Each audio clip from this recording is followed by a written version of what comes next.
Lance Funk is not your typical Alzheimer's patient. Diagnosed at the age of 51 and in seemingly perfect health, Sharley Funk has watched her husband's health deteriorate since his initial diagnosis in 2021.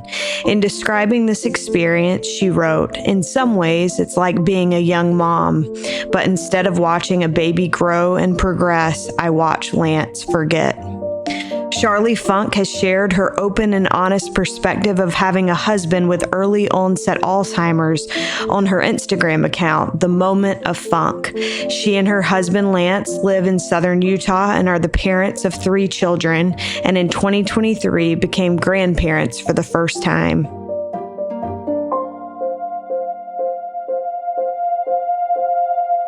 This is All In, an LDS Living podcast where we ask the question, what does it really mean to be all in the gospel of Jesus Christ? I'm Morgan Pearson, and I am so honored to have Sharley Funk on the line with me today. Sharley, welcome. Thank you, Morgan. I'm very honored to be here.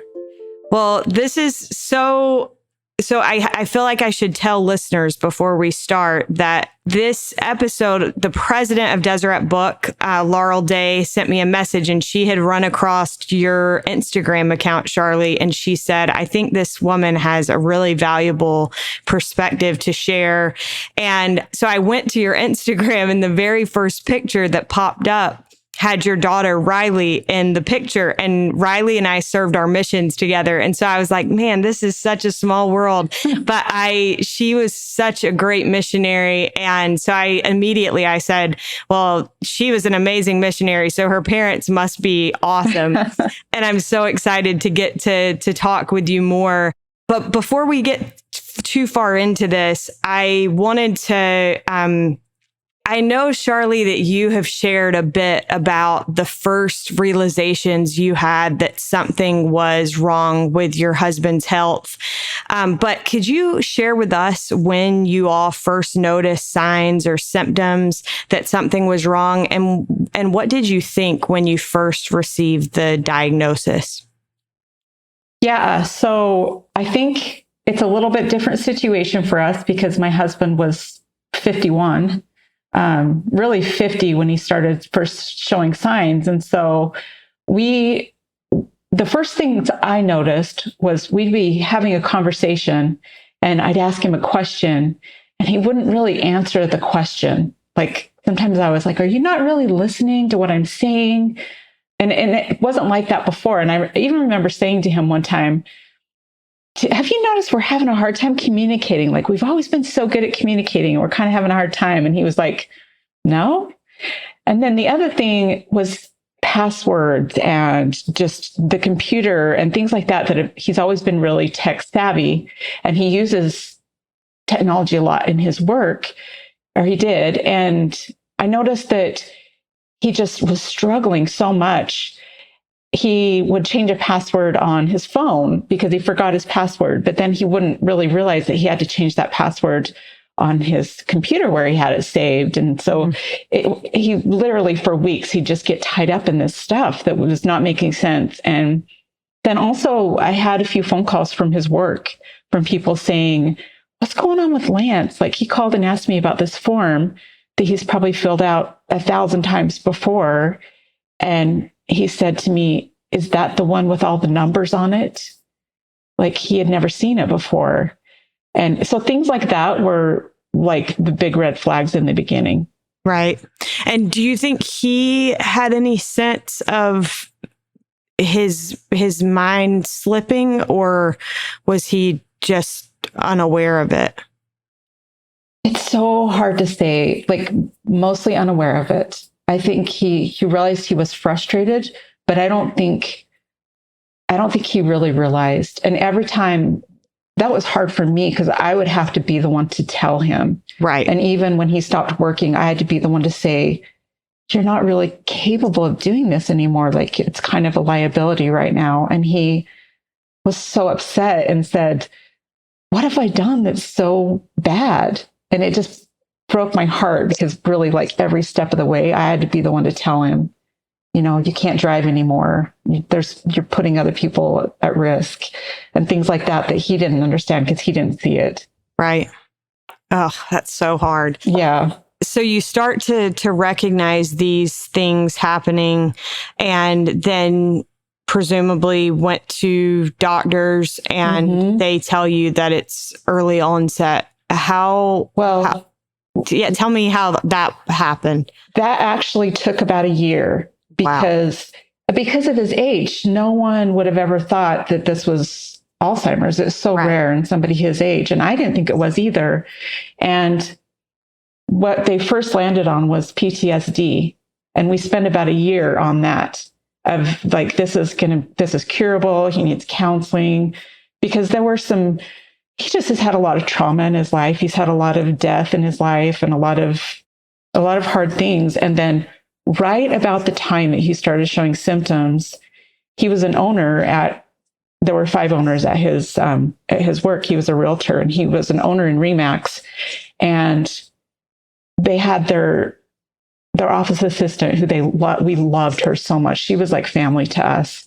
And we found out she had embezzled a huge amount of money, like pretty much all the money in the business. And we never took money out. It was kind of our retirement, was this ownership of this business. None of us had ever taken any money out, and she had embezzled $400,000. Wow. And so we had to take out a loan. Lance was the one that had hired her, like, I think, and then that's when the symptoms started. So we were kind of all like, wow, maybe it's related. Like this was so traumatic for him that's what's causing this. And so he went to counseling, and we tried different things. And it was hard for me because we'd go to the doctor, and I didn't want to say in front of my husband, I didn't want to say, he's just not very smart anymore. But that's kind of what I was feeling. Mm-hmm. So it was tough. But finally, I went to the doctor without my husband, and I said, listen, this is what's going on. And he said, okay, we're going to line you up with this testing to really find out what's happening. I cannot even imagine what that has to feel like. And to your point, I think you had a post where you said that a doctor said, the odds were so incredibly low, even when testing him, that it would be that. And so I want to now back up a little bit. And you and Lance have been married for how many years now? Is it 35, 36? No, it'll be 33 next month. Okay. Our anniversary is almost here. That's amazing. Yeah. Well, first of all, congratulations. Well done. Thank you. And even more well done given the circumstance. You are absolutely remarkable, and he's lucky to have you. But I wondered, could you tell us how the two of you met and what first attracted you to Lance? Kind of what makes Lance special?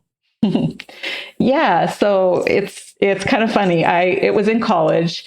We went to school in Cedar City, Utah, and I worked at Pizza Hut there as a waitress, and he started working as a delivery driver.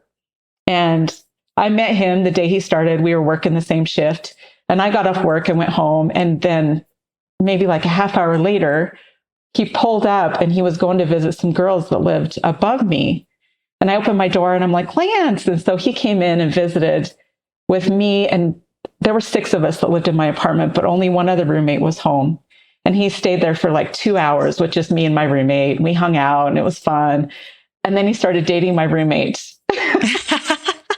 But it was really like the best situation because he hung out with all of us. Like he hung out at my apartment a lot, and we just hung out together. And then my roommate went home for the summer, and he would still hang out with me and my other roommates that stayed in town.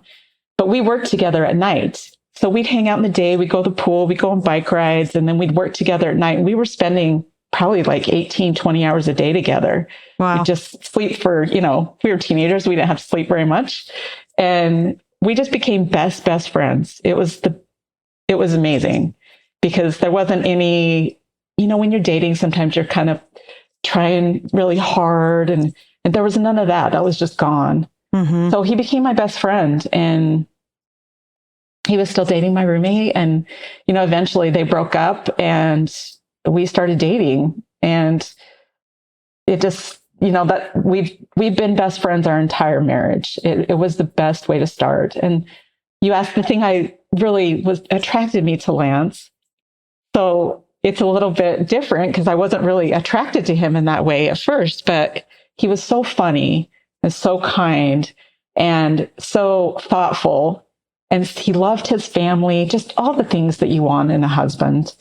And when I think back of like the things that made me just fall in love with him all over again, there was one time I'd been in my garage and working, and it was just really hot. And it was later in the afternoon, and I came in and showered, and I got out of the shower and I had a big icy Diet Coke from Maverick sitting on the counter of my bathroom. And I was like, oh my gosh, that is the best. It was so thoughtful that he ran and got me an icy cold Diet Coke to like surprise me with, because I've been out in the hot garage. And that's who he is. He just was always so thoughtful and sweet. And like I said, my best friend, I never got sick of being with him. We could just be together all the time, and it was awesome. Well, I think that having a best friend for a spouse is such a blessing. Yeah. I have thought often since getting married that I think under the best circumstance, marriage is like heaven. And that's what makes it heaven, is being married to your best friend. Yes. You had an experience early on that has led you to kind of share your journey. And I thought that this was so impressive that you followed the prompting that you received. Can you tell us a little bit about why you continue to share the good and the hard? Yeah. So in the beginning, this is before we had a diagnosis, and we didn't know what was happening. And it was just so scary, financially scary, because he was the provider for us, and it's scary in so many ways. And I just remember one night feeling so overwhelmed, and I prayed and just said, what can I do? How do I need to prepare for the future? What is just, I'm lost. I need help. And I had all the answers come, like obviously and I was writing them down. Like, I need to pray. I need to honor my covenants that I've made with Heavenly Father. And I just need to stay close to him, and I need to have faith. And those things came, and I was like, okay. And then I went to sleep, and I woke up in the night, and the words came to me that I needed to be honest and open. And I was like, okay. And then I had I don't know if it was a voice. I think it was just an impression, like, you need to write that down. And so I picked up the pad of paper that was next to my bed, and I wrote down honest, and I laid back down to go back to sleep. And the voice was, you didn't write the word open. You wrote honest, but you didn't write the word open. You need to write open. And in my mind, I was kind of like, well, aren't they the same thing? So I grabbed the pad of paper and I wrote open. And then in the morning, I went right back to sleep. And in the morning, I was like, well, that was weird. But I think in the beginning, I thought that was just a guide for me for that time period. Like, I had to be open with Lance. I had to be open with him and say, hey, I know you don't recognize this, but this is what's going on. And I know you don't recognize that there are some things going on at work and in our home, but this is what we're seeing. And I thought that's what that meant. But as it's gone along, I've realized it means it's everything right now. Like, I have to be honest and open with myself. I have to be open in sharing, and open in asking for help, and open to new experiences, and open to having faith and having a completely different outlook in life than what I thought my life was going to be. Yeah. Well, you mentioned being open and asking for help, and I loved reading. You've shared a lot of different examples of ways that people have served you and your family. And I think sometimes being the recipient of service is a lot harder than even giving the service. But I also think sometimes when we see somebody going through something hard, it can be so hard to know what to do. And I loved reading your post because you've done such a good job showing that people kind of bring what they are capable of bringing. And so I wondered, what have you learned about the many ways that service can be offered or rendered? Well, I've learned that it can definitely be tough to accept it. In the beginning, people in my church in my ward wanted to bring meals in, and I was like, well, we don't need meals, we're fine. But I had a friend say to me, but people want to help. It helps them feel good, and they feel so helpless right now, but they want to be able to do something, and that's something they can do. And so we had meals brought in like once a week for a little while, and it was awesome. We'd have, somebody come to our house and they'd visit with us for a minute, and it was honestly really nice for us. And I think people liked doing it.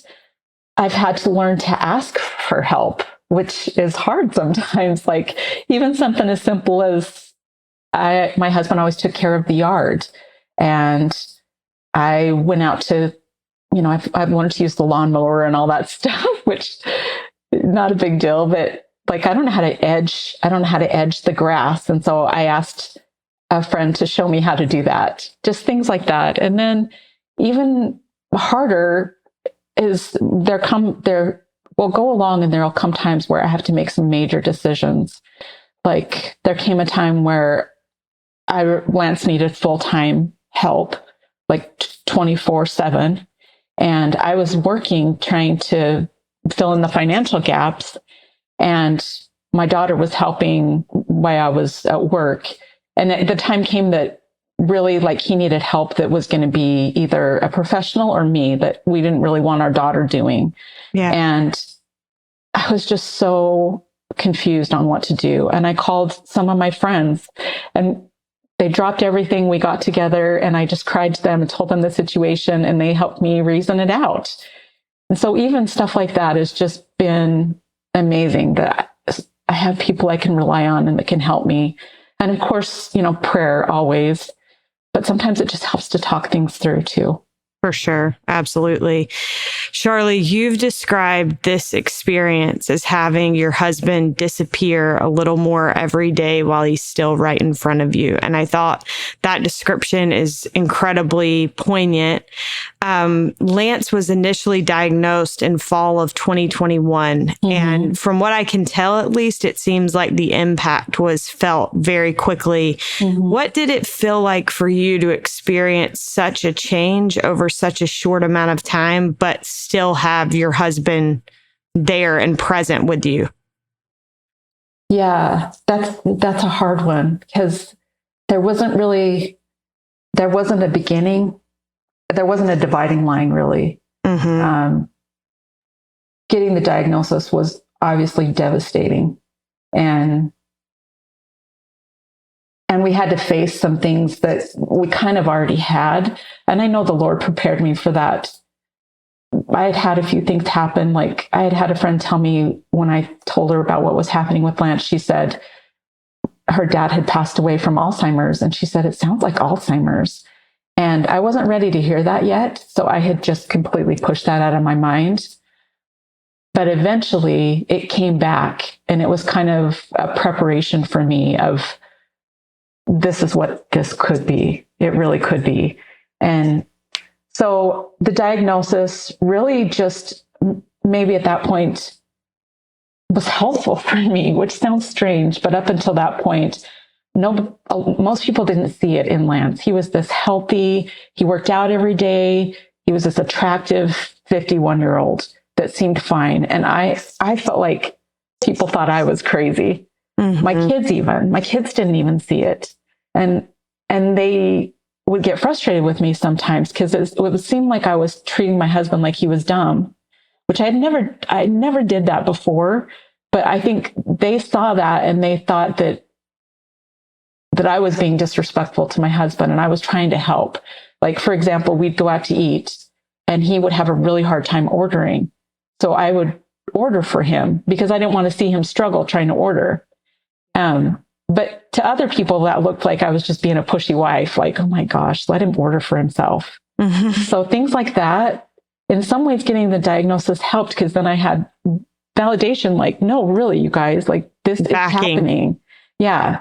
Because at first, not everybody sees it, and I think everybody goes through things as they get older. They kind of forget things, and there's some things that happen, and it's easy to dismiss one or two things. But when it's like affecting your life and you can't continue on with your life the way it is, then it's something more.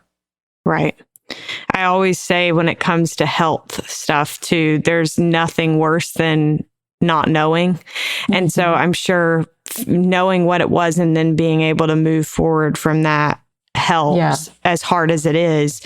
I loved one post you shared, Sharley, where you wrote, remember in the movie Hook when Tinkerbell is trying to convince the Lost Boys that the grown man in front of them is actually Peter Pan. One of the Lost Boys takes Peter by the face and studies him. Suddenly, the boy's eyes light up as he said, "Oh, there you are, Peter."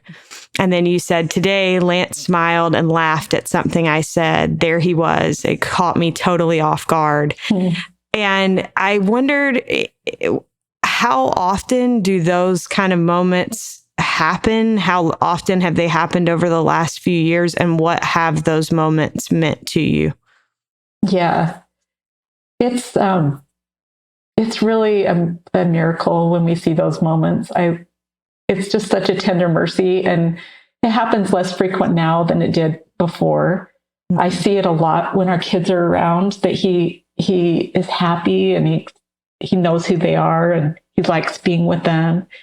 And I've had moments between just the two of us when we'll just look in each other's eyes and we communicate things to each other.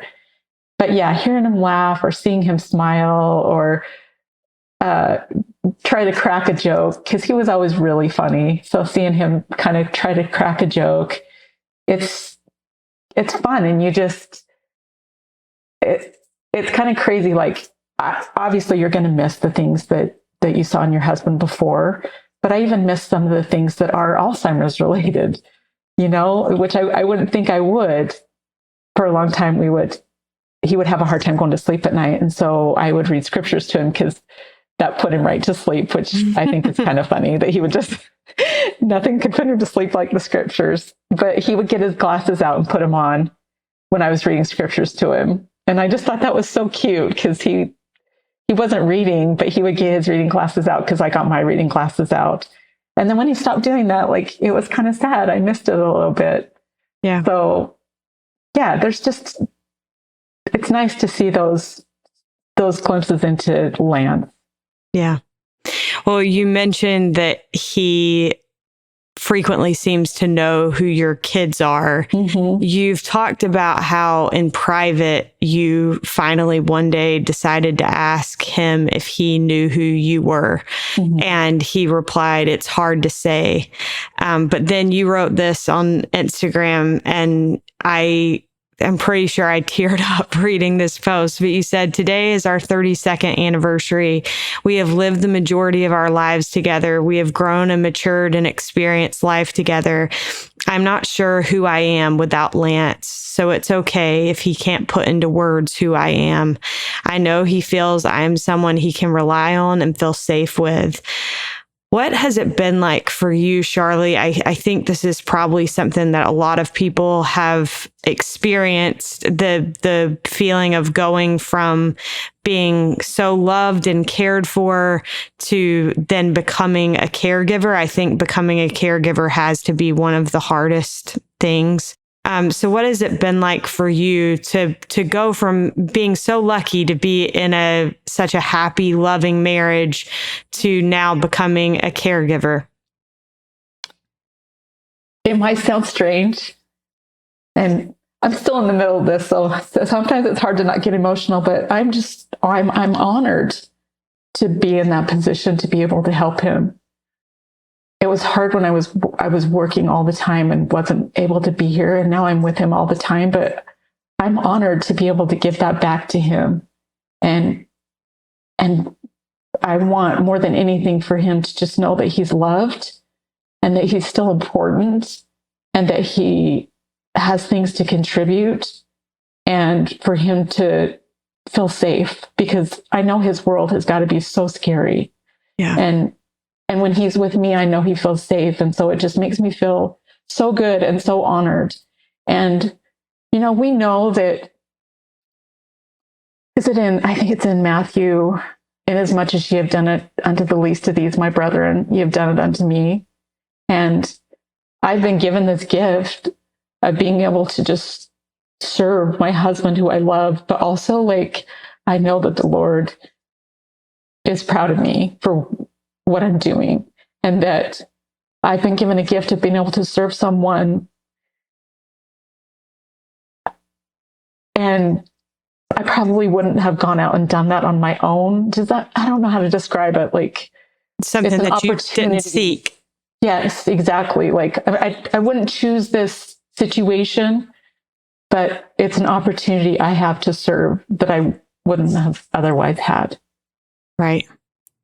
Well, you have clearly done a beautiful job of it. I'm sure there are moments where you feel like it's overwhelming, but you have done it with grace, and I think that is so admirable. At what point, Sharley, you've mentioned several times when you had to tell Lance that he probably shouldn't continue working, and how scary that was because he was the provider for your family. But I loved in a post you talked about how you cried for 2 days and then you went and got your real estate license. Can you tell listeners a little bit about how you reached that decision? There were just so many miracles placed before me. I recognized, and I said, I recognized that it's like God said to me, you're going to go through this really hard thing, but I'm going to place all these things here to help you. And no one was going to come and save me, but I had so much help from our Heavenly Father. Like I had mentioned my husband's a realtor. There was a guy he worked with who years before, like I just had this thought, like, what would I do if something happened to Lance financially? Like, what would I do? How would I get by? Because I was a stay-home mom. I was a homemaker. I didn't work. And the thought came to me, this man's name is John Ames. And the thought came to me, you could go to John Ames. And I was like, okay, that's really weird. Like, go to him and ask for money. Like, I don't understand. But I just kind of blew it off. And that was years before. Well, when Lance was diagnosed, John had come to him and said, hey, I've noticed you're struggling in real estate. I want you to come on my team and be part of my team. And so Lance had just recently gone on John Ames's team and been trying to work as part of his team. Didn't work out for Lance. He couldn't work anymore, but I was able to step into that. And I had this team that they helped train me and coached me and helped make it easy for me to get into this business that I was able to make money right away instead of waiting years like it takes a lot of people in a sales business. Yeah. So that was a huge blessing.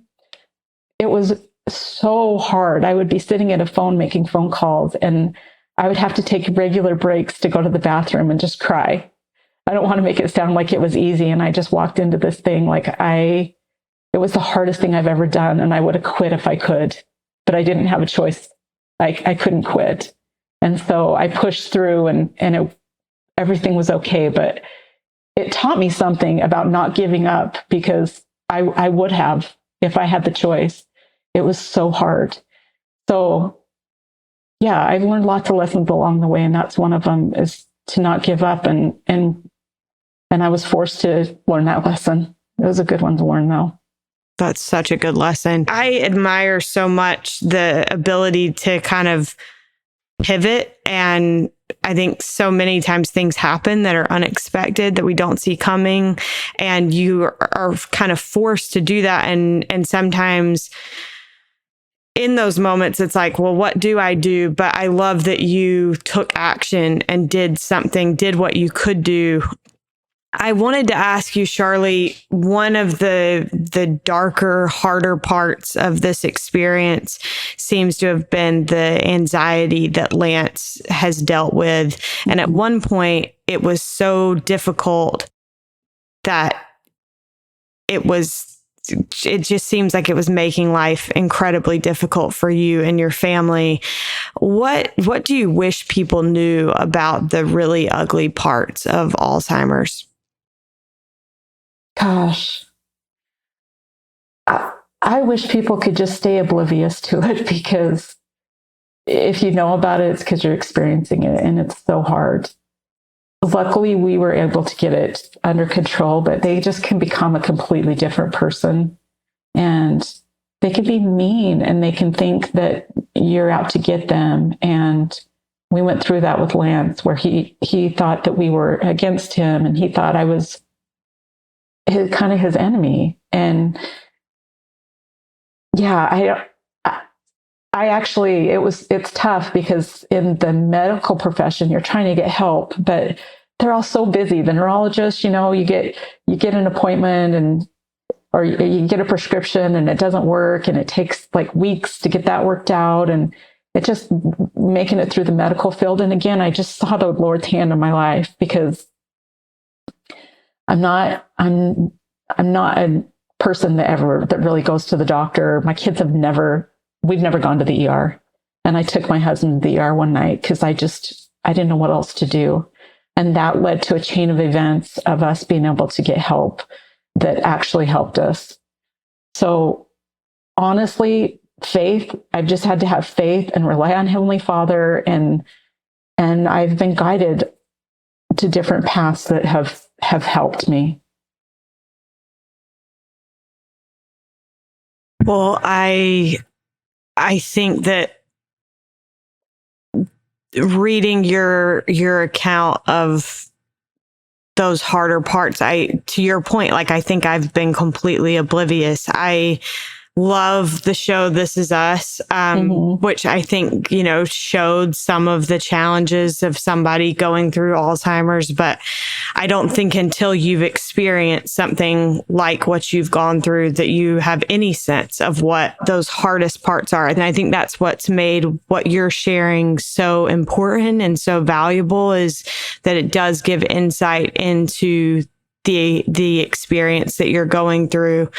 Another thing that you've shared is kind of confronting this idea of anticipatory grief and wondering whether something might be your last. And I think that has to be incredibly hard to stay in the present when you know that at some point things will be different. And so I wondered, how have you been able to remain present? That's a really good question. The anticipatory grief, I had never even heard that term before. And once I heard it, I was like, that's exactly it. I know what's coming.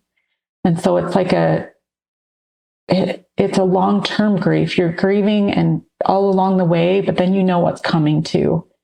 And you know it's not going to get better. And so I have made a conscious effort to just slow down, delete things from my life that I can delete from my life, and just try and live my life at Lance's pace.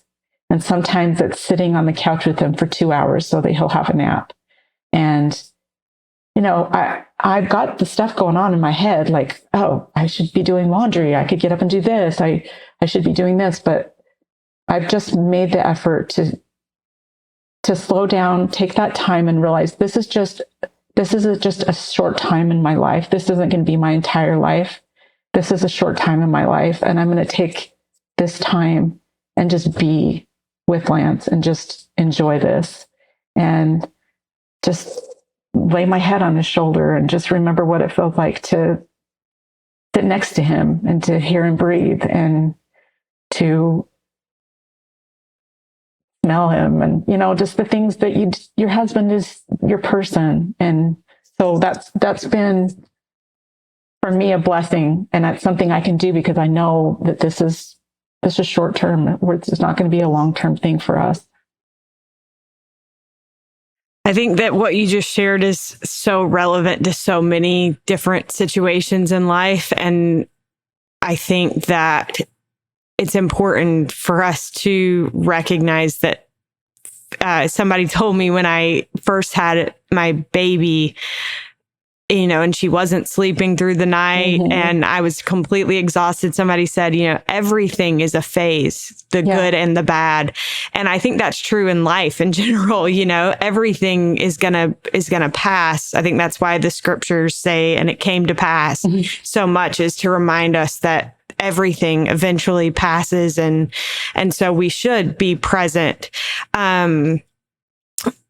Speaking of that, I think sometimes when you are being very good at being in the present, it can be overwhelming. And I think that it makes complete sense to me why you've shared candidly that sometimes you've felt ready to be done.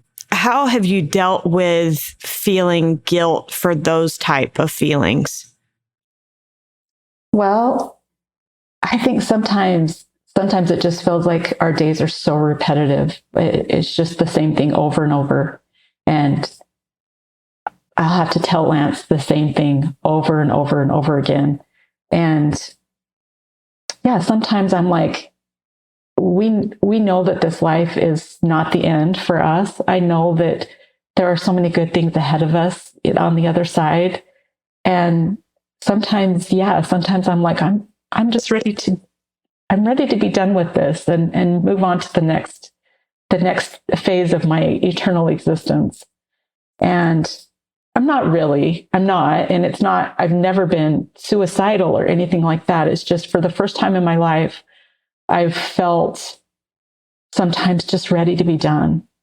And yeah, there's guilt from that because there's so much good here on the earth. And I know there's things left for me to do. And it's just, I just constantly have to go back to faith that this is Heavenly Father's plan, and that Lance has a different plan than I do. And I'm going to go on living, and I'm going to have things in my life and in my future that he won't, but he'll get to be with his brother and sister who have passed away, and his mom, and he'll get to have other experiences and hopefully still be part of our life here on earth. But yeah, it's all wrapped up in faith, I think, of just that, okay, Heavenly Father has got this. I have no idea what the plan is, but he's got this, and I just need to trust in him. So well said. Sharley, you recently wrote that you felt like you finally had reached a point where you were ready to face life without Lance when the Lord sees fit. There have been, from what I understand, kind of some ups and downs since he was initially diagnosed, where it was progressing rapidly and then it kind of slowed down and then it picked up again. And I can only imagine, the roller coaster as a wife in wanting to keep your husband longer. But you've reached this point, you said, where you feel like you feel able to handle it. What aspects of the gospel have helped you reach that point? And you mentioned faith. How has faith helped you face this experience?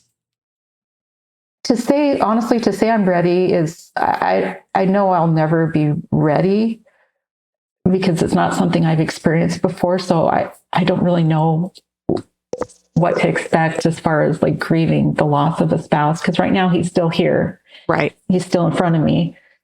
But I felt like Heavenly Father had given me a period of time to, like I said, just be with Lance, and it was a gift for me. And I reached a point where I said, I don't think, almost like I'm being selfish, because I don't think he would want to live his life this way. I think there are so many better things ahead for him. And so for me, I just kind of went to Heavenly Father and said, okay, I think I'm ready. I've had this time. I'm grateful for this time. And I don't want him to have to stick around for me.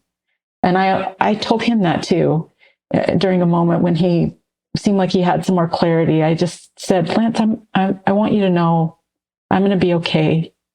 Like, it's going to be hard. And I don't want to do this, but I'm going to be okay. And our kids are going to be okay. And I'm so grateful that you've been my husband. And I'm so grateful that we have the eternities together. And it's okay if you're ready to let go. And that for me, I just had to come to realization. And it took months. It took like 7-8 months for me to come to that of like, I think he's ready. And I need to let go too and say, it's okay. So the gospel, it's hard to pinpoint one thing because it's everything. It's the belief that we are eternal beings and this time here on the earth is short term. It's the belief that this isn't the end, that I'm going to be with him again. And even while I'm still here on the earth, I think he's still going to be part of my life. I think he'll still have an influence in my life and my kids' lives, and probably can do more for us from the other side than he can do here now. So, yeah, I mean, the gospel is everything. I don't know how people deal with stuff like this that don't have the gospel, because it would be so hard to not just be bitter and angry and blame God for the hard things you're going through. Yeah. I want to ask you one last question before we get to the all-in question that I didn't prep you for, so I hope that's okay. But I just wondered, it seems like your kids have been a real strength to you. What kind of gratitude do you feel for your children and for the way that they have helped you through this experience? Well, I think we've grown so much closer. I think we've always been a close family, but to experience something like this together, you grow closer and you probably share more of your feelings and emotions than maybe you would have in easy times. There's nothing I don't think as rewarding as seeing your adult children being compassionate and kind and loving and being good people. And so, yeah, I'm so grateful that they are the people they are. Like, I'm so proud of them. And I know Lance is so proud of them. And yeah, I think we both just feel the ultimate joy when we get to be with them. Well, you have a beautiful family. Thank you. I so appreciate you giving us a glimpse into your family's life through this interview, and also would just encourage people to go read your posts because you do such a beautiful job. My last question for you, Sharley, is what does it mean to you to be all in the gospel of Jesus Christ? Oh, being all in to me is really taking upon you the name of Christ. And I often think of the commandment, like, don't take the Lord's name in vain. And I heard this somewhere, I can't remember where, but I like to think of it as not taking his name in vain, like as a swear word, but taking his name in vain as I was baptized a member of the Church of Jesus Christ of Latter-day Saints, and I am a representative of him. And so when I'm driving around and somebody makes me mad, I need to be Christ-like in that situation. And I need to be a representative of Christ at all times, in all things, in all places. And I think that's what all in means to me, is just, and also accepting God's will for your life. Like, what is happening in my life is not at all what I had planned and what I would pick, but accepting that, okay, I'm going to learn, I'm going to grow from this. There are positives that are going to come out of this hard situation. And I'm going to continue to be grateful along the way. And to me, that's what being all in is about. Well, Sharley, you have such a bright light about you and such a good perspective. And I so appreciate you taking the time to talk with me. We will definitely keep you and your family. I will keep you and your family in my prayers, and just thank you for sharing with me today. Thank you, Morgan. And I love your podcast. I love how uplifting and just spreading goodness, because we need more of that. So thank you. You're so sweet. Thank you. We are so grateful to Sharley Funk for sharing her experience on this week's podcast. I highly recommend checking out Sharley's Instagram account, The Moment of Funk, because I found her faith so inspiring. Thanks to Derek Campbell for his help with this episode, and thank you for listening.